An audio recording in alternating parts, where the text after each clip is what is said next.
मूक माटी सिखलाती है जीवन की परिभाषा। मूक माटी। परम पूज्य संत शिरोमणि आचार्य श्री विद्यासागर जी महाराज द्वारा रचित मूक माटी के सार गर्भित काव्य।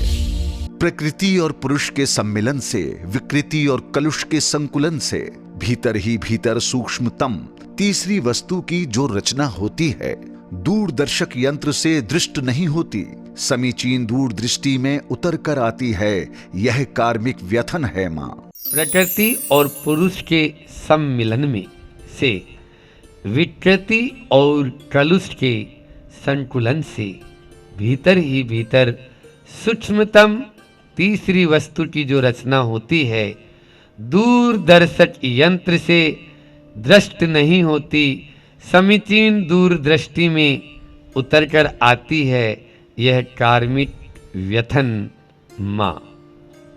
वह बोल रही है, अभी वह तट की माटी ही बोल रही है कि हे माँ, प्रकृति और पुरुष के सम्मिलन से, विकृति और कलुष के संकुलन से, विकृति मतलब होती है हमारा जो विकार भाव है, प्रकृति का मतलब तो स्वभाव हो गया, प्रकृति से उल्टा क्या होता है?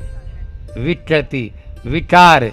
उस विकार और कलुषता के संकुलन से मतलब उसके बहाव से, उसके हटाव से, उसके दूर हो जाने से भीतर ही भीतर सूक्ष्मतम तीसरी वस्तु की रचना होती है भीतर ही भीतर।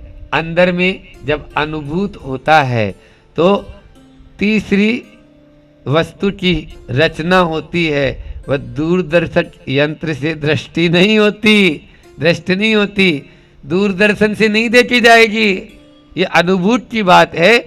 समीचीन दूरदृष्टि में उतर कर आती है।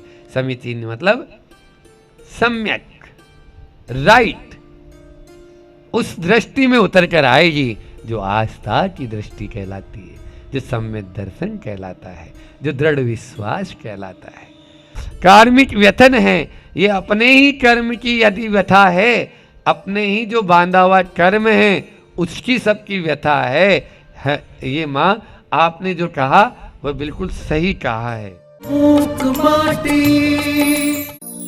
मूक माटी व्याख्याकार, तरुणाई के प्रखर वक्ता, आचार्य श्री के सुयोग्य शिष्य, परम पूज्य मुनि श्री 108 संधान सागर जी महाराज। मूक माटी सिखलाती है जीवन की परिभाषा। मूक माटी।